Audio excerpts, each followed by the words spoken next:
hal yang dianggap bahwa proses hukum itu sudah bercampur dengan hukum adalah ketika ada upaya untuk merebut atau mencaplok Partai Demokrat dari Ketua Umum AHY dilakukan oleh Kepala KSP Muldoko.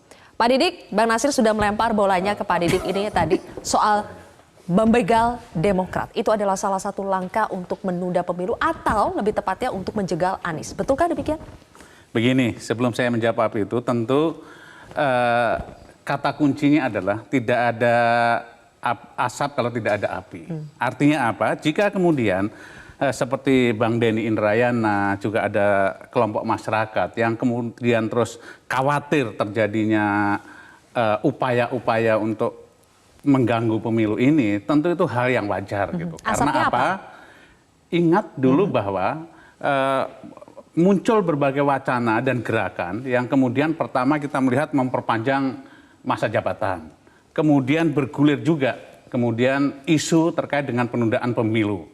Nah, ini terus kemudian masyarakat ataupun kelompok masyarakat juga bisa menilai, tidak salah kemudian jika menganggap dengan peristiwa-peristiwa yang terjadi, salah satunya adalah bagaimana kemudian adanya upaya. Oke, ada rangkaian peristiwa terdahulu ya.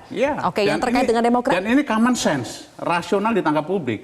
Dan kami Demokrat mengalami itu. Bagaimana mungkin kemudian produk pemerintah dalam tanda kutip hasil Kongres Partai Demokrat yang sudah disahkan oleh pemerintah dalam hal ini Menkumham, kemudian dicoba untuk dilawan atau coba dilanggar oleh juga salah satu pejabat pemerintah dalam hal ini Muldoko yang kemudian melakukan upaya untuk merebut kekuasaan tanpa hak. Merebut kekuasaan dengan melanggar hukum, melanggar anggaran dasar. Dengan kata lain, Demokrat melihat itu sebagai salah satu upaya untuk mengganggu pemilu ya? Sudah pasti, karena Partai Demokrat adalah peserta pemilu. Bayangkan jika apalagi dikerucutkan kepada sekarang, melihat koalisi perubahan gitu dan persatuan, di mana tiga partai ini yaitu Nasdem, Demokrat, dan PKS ini juga mempunyai kesamaan untuk mengusung Anies sebagai presiden.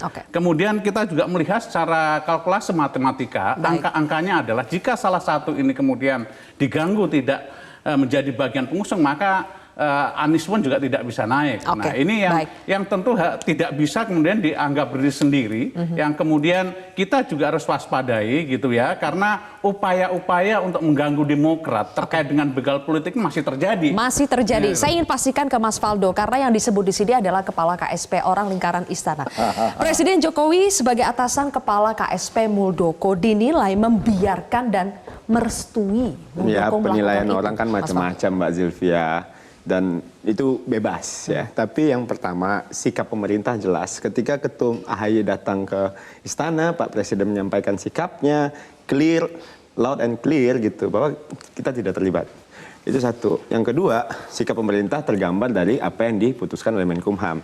Mohon maaf, Haji Denny berusaha untuk memelintir nih, seolah-olah ini Pak Muldoko menggugat Pak Yasona. Bukan begitu. Sebenarnya ini Partai Demokrat versi Pak Muldoko sedang menggugat ya apa yang diputuskan oleh Menkumham melalui jalur yang ada.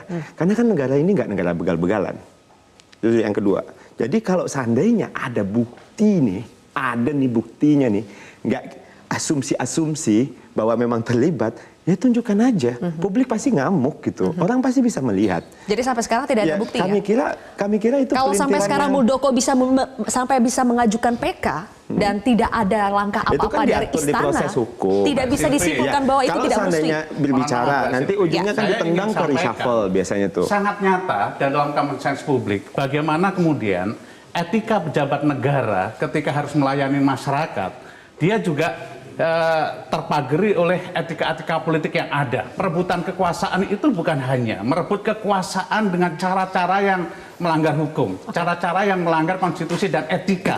Jika pejabat negara tidak menunjukkan etika kenegarawanannya, bagaimana kemudian masyarakat bisa trust, bisa percaya. Dan ini nyata terjadi di Demokrat, bahwa anggaran dasar kami legal, anggaran dasar kami sah, kemudian dilakukan KLB yang menyatakan bahwa anggaran dasar kami tidak sah, bahwa ini terjadi penzoliman. Artinya, jika seorang pejabat negara yang mengerti hukum, mematuhi hukum, Bukan melakukan KLB dengan cara-cara yang begitu. Baik, oke. Challenge dulu, uji dulu anggaran dasar Anda yang sudah menyesalkan disahkan tidak bahwa Presiden Jokowi Menkumham. tidak melakukan apa-apa untuk itu? Ya, tentu kami berharap banyak karena bagaimanapun juga bahwa KSP Muldoko ini adalah bagian dari pemerintah. Tentu kami menghargai jika tadi Paldo menyampaikan bahwa sikap pemerintah sudah jelas, political will-nya ada, tapi kami juga berharap action will dari Presiden untuk melihat kondisi secara terang, kemudian menyelamatkan demokrasi, menyelamatkan hak action will-nya yang kita tagih sekarang ya. Bagaimana Mas Faldo? Ya, saya kira wajar lah ya kalau seandainya diharapkan etika dan sebagainya, kita sepakat untuk value-value itu gitu. Tapi dalam derajat tertentu kita juga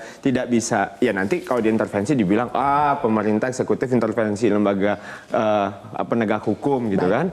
Kemana-mana lagi larinya. Jadi ya kami kira sikap pemerintah sudah jelas, jangan dipelintir bahwa ini Pak Kepala Staf KSP menggugat Menkumham, bukan begitu, tapi Partai Demokrat yang versi Pak Muldoko yang lagi beliau uji juga, ya, dia menggugat apa yang diputuskan sama pemerintah. Jadi itu dua hal yang berbeda loh. Jadi menurut kami, kalau seandainya soal tindakan kepada Pak Muldoko, beberapa dari teman-teman Pak Didik juga bilang reshuffle. Ya soal reshuffle lagi-lagi itu adalah tim prerogatifnya Bapak Presiden. Toh tadi yang dikritik sama Mas Rajiv, Nasdem juga santai-santai aja, masih ada kok, masih jalan pemerintahan.